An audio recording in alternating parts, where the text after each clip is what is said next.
Moi j'ai la chance d'avoir un papa jardinier et une maman très bonne cuisinière. Donc j'étais très jeune.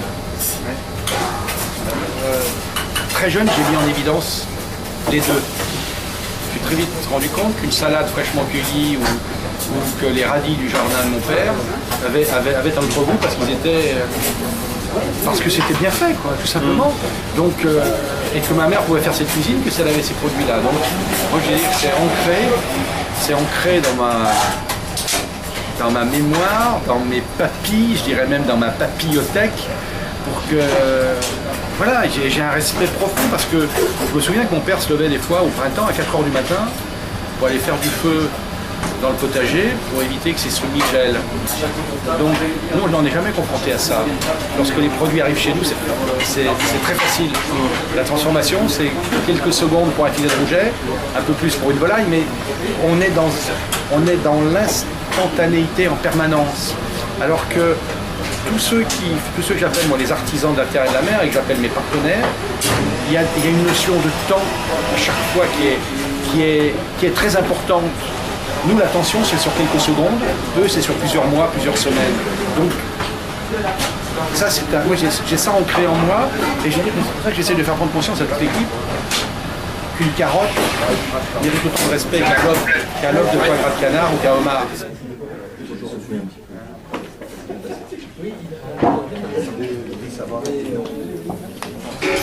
Je suis en prise directe avec la terre à la mer.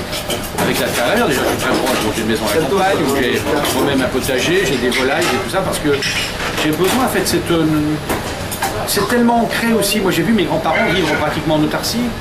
Alors, oui, pour moi, c'est pas une utopie, quoi. Je veux dire, j'ai envie de mettre tout ça, j'ai envie que mes enfants ont connu ça, mes petits-enfants connaissent ça. Je veux dire, s'asseoir dans l'enclos des volailles et regarder les 10 ou 12 canards que vous avez achetés tout petits, bien vous asseoir et quand vous leur avez apporté à manger, regarder leur comportement, c'est vachement édifiant, quoi. Moi, j'ai fait ça quand j'étais gamin, j'ai montré ça à mes enfants, maintenant je le montre à mes petits-enfants et c'est important de savoir d'où. C'est important qu'ils sachent qu'une cerise, ça mûrit sur un arbre. Tout ça, c'est important. Ah, trop tard.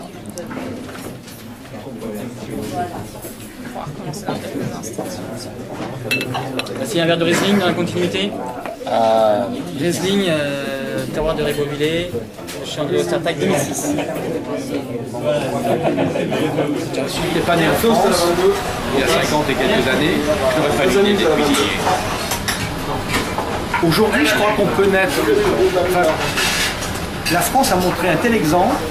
Aujourd'hui, beaucoup de pays rêvent de nous ressembler sur un plan gastronomique ou même maintenant, moi, aux États-Unis, on trouve des fournisseurs, des fermes qui nous font des produits à la française.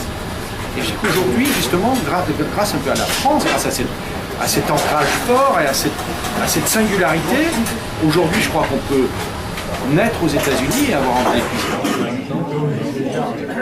Ça dépend chez Géodie.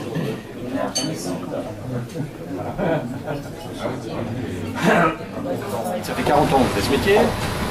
Donc c'est vrai que si vous allez regarder ici dans notre service, moi s'il y a un geste qui n'est pas juste, je le vois bien évidemment, un poisson ça se voit, enfin, j'ai même pas besoin de le toucher, je vois s'il est cuit, s'il est trop cuit, je vais le voir tout de suite.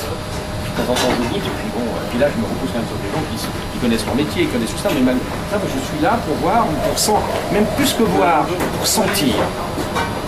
Et ça parce que je suis en immersion, et puis voilà, comme vous avec les mots, voilà, moi c'est avec les goûts, c'est avec les gestes. Vous voyez, quand un geste est juste, vous êtes sûr que le plat va être bien, quand le geste n'est pas juste,